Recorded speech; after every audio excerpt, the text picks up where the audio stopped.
Our guest today became a global sensation as Baywatch's blonde bombshell, CJ Parker, back in the 90s. From her sultry slow-mo run to her underwater swimming skills and, of course, that red swimsuit. Now, it has been 3 years since our last catch-up, and we're absolutely thrilled to have Hollywood star Pamela Anderson right here to let loose with us again. Hey, Pamela, how are you doing? Hi, who would have thought we don't have to travel so much anymore? We could have just done this 3 years ago. I know, I know. That is one of the very few and rare good things to come out of coronavirus is we're able to communicate across the world as simply as we are done now. Now, you may have missed it, but we did our own little homage to you, and Janet Street Porter loved it so much she has kept on the iconic red swimsuit. Yes, Pamela, I've kept the swimsuit on.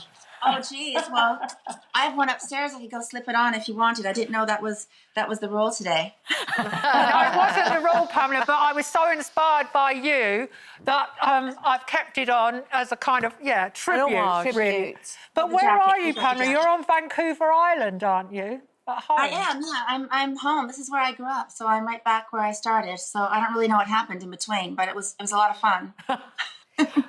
What time is it there now? It's, what is it, 6? 6 a.m. Yeah, you can see it's still dark outside. Oh, 6 a.m. Wow. Yeah. So Pam, how have you been coping with everything? Because you've got 2 boys who I know you're very, very close to. Have they been with you? Have they been in LA? How often have you seen them? Not enough. They're in LA, and I'm here because when you come to Canada, you have to quarantine for a couple weeks, and they're so busy. I went to LA once to see Brandon, but I haven't seen Dylan in over 7 months. It's really horrible, but I'm going to go back. I'm going to go back, but that's what's good about FaceTime, but it's just not enough. I want to squeeze them and hug them, and it's not enough. And is Brandon filming? He films The Hills, is that right? Is that all up and running again? Yeah, they just started, or they're starting in November. Actually, they start Election Day, which is a little bit concerning. I don't know if I want to be in LA or in America even during the election, or what happens after the election. Who knows? Have you? I hope they come here. Come to Canada. Have you voted yet, Pam? I have. Oh yes, mail-in ballot, which I'm sure will count. And presumably not for the not for Trump. Oh boy. Well, I think there's the government is all ridiculous. I don't really know what to say about it, but you have to vote. You have to exercise your right to vote, or you shouldn't complain about it, right? Yes, 100%. 100%. And Gloria, I know you wanted to ask a question. Pamela, let me ask you, while we find Gloria, let me ask you, I heard you're gardening, so there's something of a very unlikely hobby that I share with you. I'm a mad keen vegetable gardener. So, Pamela, are you growing your own vegetables on Vancouver Island?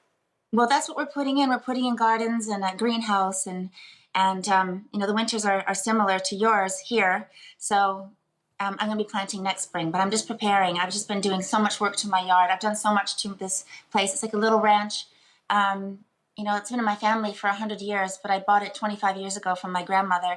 And so it was nice to kind of be stuck here for a year and renovate everything. So I couldn't be happier. And this is a great place to be stuck if you're going to be stuck anywhere. I've done a lot of work here. Yeah. I have a lot of land, and I'm going to hopefully rescue some more animals. Pamela, I wanted to ask you something. I mean, you've been idolised and adored by millions and millions of people. I wondered how you get to the stage where you actually like solitude, because I gather you're there absolutely on your own.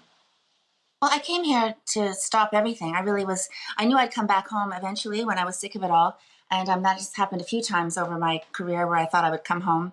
And it's nice. I just have surrounded myself with just a very small group of people who I adore and love, and that's all I need. I'm not a big social butterfly anyway, and Hollywood friends aren't that necessary.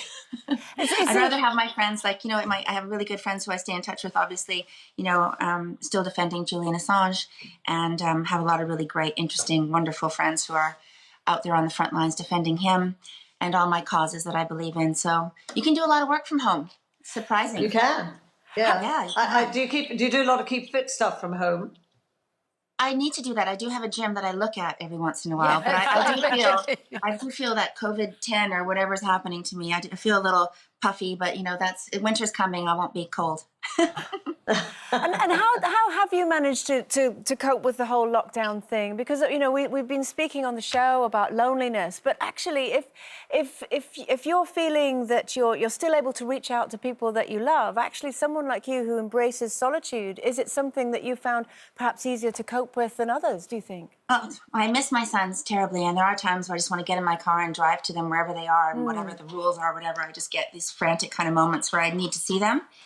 So I understand it. I've had ups and downs, like everybody, and you know, there is an epidemic of loneliness. There always was. There's always this, you know, lack of intimacy, and now with technology, I think, you know, we have to kind of embrace what's happening now instead of kind of romanticizing the past, and really kind of trying to figure out a way to take everything that's happening and still keep our human relationships, human contact. I think it's really important. We do need each other. Humans need each other. I think we're stronger in pairs. So, you know, I've written a few books, and I'm writing another one called Romantic Activism, because I feel like staying engaged in the world and being a part of solutions and having empathy, but taking action with an empathy, not just hashtags, even though hashtags are, you know, obviously an action. They're physical. It just keeps you busy and keeps you really connected to the world. And that's really important right now. I think that really helps.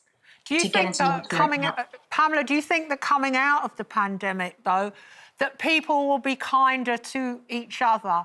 I mean, you talk about the book that you're writing and how social issues have always been really, really important to you. I mean, obviously, the pandemic has brought out the best and the worst in, you know, the worst probably in politicians, but the best in ordinary people who've had to find a sense of community. And the worst, you know, we have to think about the people that are kind of invisible, the victims that are at home with their abusers. I support the National Domestic Violence Hotline in America. My foundation's helped them since the very beginning. And it's really important for people to have these kind of resources. And I'm concerned about people that are stuck at home in bad situations. So, yeah, we do have to be kinder to each other. And hopefully that will happen. Like you said, politicians, I don't really know. It's just, America's really bizarre to watch, isn't it?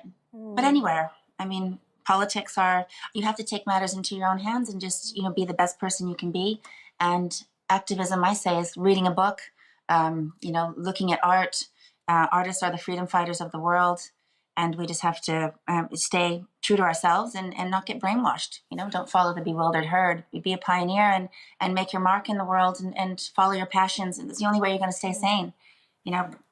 Do you know, Pamela, this is something that we've all long admired about you, because you've been championing causes that are close to your heart before hashtags, before it was so-called cool to do so. So, you know, keep doing what you're doing.